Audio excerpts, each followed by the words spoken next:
Student, आज हम पढ़ेंगे श्वसन तंत्र के बारे में। सबसे पहले हम श्वसन की परिभाषा क्या होती है वो पढ़ते हैं। श्वसन एक रासायनिक अभिक्रिया है जिसमें पचे भोजन के ऑक्सीकरण से प्राणियों में ऊर्जा उत्पन्न होती है। यह क्रिया ऊतकों में होती है। तो सबसे पहले हम पढ़ते हैं कि जो श्वसन है उसमें हम कौन सी गैस लेते हैं। जैसे मान लीजिए हम वायुमंडल से जब वायु ग्रहण करते हैं तो उसमें सभी प्रकार की गैसें होती हैं, लेकिन क्या होता है, जो ऑक्सीजन होता है वो हमारे लिए लाभदायक होता है। वो क्या करता है, वो ऑक्सीकरण करता है। जैसे हम जो भोज्य पदार्थ लेते हैं, जैसे प्रोटीन हो गया, वसा हो गया, तो वो क्या करता है, उनको ऑक्सीकृत करता है, जलाता है, जिससे प्राणियों को ऊर्जा मिलती है। इसके बाद हम पढ़ेंगे श्वसन क्रिया कितने प्रकार से होते हैं। श्वसन क्रिया दो प्रकार की होती है, एक होता है इंस्पिरेशन और एक होता है एक्सपिरेशन। इंस्पिरेशन में क्या होता है, जब हम नाक द्वारा क्या करते हैं, वायु ग्रहण करते हैं, तो वो क्रिया क्या कहलाती है, इंस्पिरेशन कहलाती है। और जब हम वायु ग्रहण करते हैं तो क्या होता है, जैसे उसमें जो ऑक्सीजन की मात्रा होती है, तो जब वो फेफड़े के अंदर जाती है तो जो ब्लड है वो क्या करता है, ब्लड एक प्रकार से ट्रांसपोर्ट का काम करता है। जैसे ब्लड ही क्या करता है, ऑक्सीजन को हमारे पूरे शरीर तक, शरीर के कोशिकाओं तक पहुंचाने का कार्य करता है। इसके बाद है एक्सपिरेशन। एक्सपिरेशन में क्या होता है, जैसे आप श्वसन क्रिया करते हैं, जब क्या होता है, जब ऑक्सीकरण की क्रिया होती है तो उससे जो कार्बन डाइऑक्साइड उत्पन्न होता है, ठीक है, तो वो क्या होता है, वो एक्सपिरेशन द्वारा वो बाहर निकाल दिया जाता है। इसके बाद हम पढ़ेंगे श्वसन तंत्र के अंग। इसमें नाक है, मुख, गला, श्वास नली, श्वसनी और फेफड़ा। तो जो हमारा श्वसन क्रिया का मुख्य अंग है वो क्या है, फेफड़ा है। बाकी जो है वो सहायक अंग होते हैं। हम चित्र के द्वारा समझते हैं पहले। जैसे मान लीजिए ये क्या है आपका, ये फेफड़े का डायग्राम है। आप श्वसन क्रिया करते हैं तो क्या होता है, नसिका के द्वारा आप वायु ग्रहण करते हैं, ठीक है। तो जब वायु ग्रहण करते हैं तो यहाँ पे एक संरचना होती है, इसको एपिग्लॉटिस बोलते हैं, घाटी ढाकन बोलते हैं। ये क्या करता है, जैसे ये गले पे संरचना हो, ये जो एपिग्लॉटिस होता है ये गले पे होता है और ये क्या कार्य करता है, जैसे आपका जो श्वास नली है और ग्रास नली वो कहाँ पे है, एक ही जगह पे स्थित है। जो आपका श्वास नली है इसके ऊपर ग्रास नली होता है। जैसे ग्रास नली आप ओएसोफेजिस बोलते हैं उसको, ठीक है।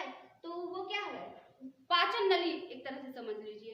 तो जो ग्रास नली है वो इसके ऊपर होता है, इसीलिए जो ट्रैकिया की संरचना है वो कैसी होती है, ये कार्टिलेज की बनी होती है, छल्ले नुमा इसकी संरचना होती है, जिससे ये पिचके ना। क्योंकि जैसे मान लीजिए जो ग्रास नली, अगर आप भोजन ग्रहण कर रहे हैं तो क्या होगा, अगर इसकी संरचना कार्टिलेज का नहीं बना होगा तो ये क्या हो जाएगा, पिचक जाएगा, हम श्वसन क्रिया नहीं कर पाएंगे। जब श्वसन क्रिया नहीं हो पाएगा तो क्या होगा, डेथ हो जाएगा।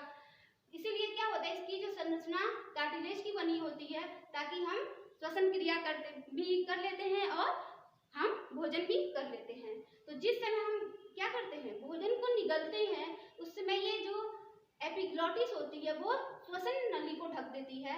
और जैसे ही भोजन को हम निगल लेते हैं तो ये किसको ढक लेती है, पाचन नली को ढक लेती है। क्योंकि हम अधिक समय तक श्वसन करते हैं ना, और जैसे हम हर समय भोजन तो करते नहीं हैं, तो जिस समय हम भोजन को निगलते हैं उस समय क्या होता है, ये क्रिया होती है जो घाटी ढापन होता है। जब भोजन को निगलते हैं तो क्या करती है, ये श्वास नली को ढक लेती है। जैसे अगर हम खाना खाते हैं या पानी पीते हैं तो अगर हम उससे बात करते हैं या हंसते हैं तो क्या होता है, जो भोजन का कण होता है वो श्वसन नली में चला जाता है, इसलिए हमको खांसी आती है, छींक आता है, जिससे जो भोजन के कण हो वो बाहर निकल जाए। इसके बाद यही ट्रैकिया आगे चलकर दो भागों में बढ़ जाता है, जिसे श्वसनी बोला जाता है, ठीक है। और फिर ये आगे बढ़कर और कई भागों में बढ़ जाएगा, इसको श्वसनिकाएं बोला जाता है। इसके बाद इसमें जो आप गोल सी संरचना देख रहे हैं इसको एल्कोलाई बोला जाता है। कूपिकाएं ये हैं, इन्हीं के थ्रू क्या होता है, जैसे जो ब्लड आप जानते हैं ब्लड क्या है, एक ट्रांसपोर्ट का कार्य कर रहा है। तो जो कूपिकाएं होती हैं इनकी जो झिल्ली होती है बहुत पतली होती है, और इसमें इस पतली झिल्ली के नीचे क्या होता है, ब्लड वेसल्स होता है, ब्लड वेसल्स, और उससे क्या होता है, जैसे ब्लड में क्या आप जैसे पहले से जो ब्लड है वो क्या होता है, वो चला जाता है कुपिकाओं में। जैसे ब्लड में जो कार्बन डाइऑक्साइड है वो कुपिकाओं में चला जाता है, और जो जब आप क्या कर रहे हैं, शुद्ध वायु ग्रहण कर रहे हैं, तो उसमें जो ऑक्सीजन की मात्रा है, तो यहाँ पे क्या हो रहा है, गैसों का एक्सचेंजेस हो जा रहा है, अदला बदली। जो ऑक्सीजन आ रहा है वो कहाँ चला जा रहा है, ब्लड में, और ब्लड में जो कार्बन डाइऑक्साइड है वो कुपिकाओं में चला जा रहा है, और फिर वो एक्सपीरेशन द्वारा फिर वो बाहर निकाल दिया जाता है। इसके बाद आप यहाँ पे देख रहे हैं, यहाँ पे थोड़ा सा नोब है, झुका हुआ है, क्योंकि ये बायां है, बायां साइड का, क्योंकि जो आपका हार्ट होता है यही लोकेट करता है, इसी के वजह से ये फेफड़ा थोड़ा सा नोब है, झुका हुआ है। इसके बाद है यहाँ पे आप डायफ्राम का संरचना देख रहे हैं। जैसे आप जब श्वसन क्रिया करते हैं तो जो फेफड़ा होता है उसका आयतन बढ़ जाता है। जब आयतन बढ़ जाता है तो क्या होता है, जो ये डायफ्राम है ये सीधा हो जाता है ऐसे, और जैसे ही आप एक्सपीरेशन करते हैं वो क्या होता है, फिर वो पहले के जैसे हो जाता है। इसकी संरचना, डायफ्राम की संरचना पहले के जैसे हो जाती है। तो आपने चित्र के द्वारा समझा कि श्वसन क्या होता है और कैसे, जैसे जो कुपिकाएं होती हैं उनके द्वारा मेन जो क्रिया होती है कुपिकाओं के द्वारा होती है। कुपिकाओं की संरचना ऐसे आपको अलग से बना के दिखा दे रहे हैं। और यहीं पे क्या होता है, इसकी जो झिल्ली होती है वो बहुत पतली होती है, और यहाँ पे क्या होते हैं, ब्लड वेसल्स होते हैं, और ब्लड वेसल्स से क्या होता है, गैसों का एक्सचेंजिंग हो जाता है, अदला बदली हो जाता है। जो गैसों में जो CO2 रहता है वो कुपिकाओं में चला जाता है, कुपिकाओं में जो ऑक्सीजन होता है वो ब्लड में चला आता है, और ब्लड के थ्रू क्या होता है, हमारे शरीर के सभी ऊतकों तक ऑक्सीजन पहुंच जाता है, जिससे उनको एनर्जी मिलती है। आपने पढ़ लिया कि क्या होता है श्वसन तंत्र। जैसे आप देख रहे हैं कि नाक है, नाक पढ़ेंगे, मुख इसमें नहीं दिया हुआ है।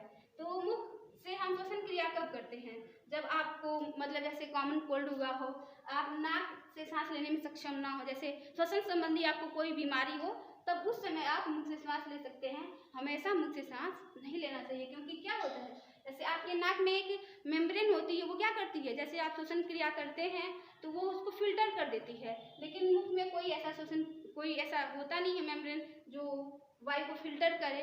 और वो क्या होता है, उससे क्या होता है, मतलब वायुमंडल में जितनी भी जैसे माइक्रो ऑर्गेनिज्म होता है वो अपने आपके मुंह के द्वारा आपके शरीर में एंटर कर जाता है, जिससे आपको कई प्रकार के श्वसन संबंधी, पाचन संबंधी बीमारी हो सकती है। और एक बीमारी होती है, जैसे ये जो कुपिकाएं होती हैं तो ये आपस में जुड़ जाती हैं, इसको एम्फाइसीमा बोला जाता है, ये आपस में जुड़ जाती हैं, जिससे क्या होता है, जिससे गैसों का एक्सचेंजिंग सही प्रकार से नहीं हो पाता है,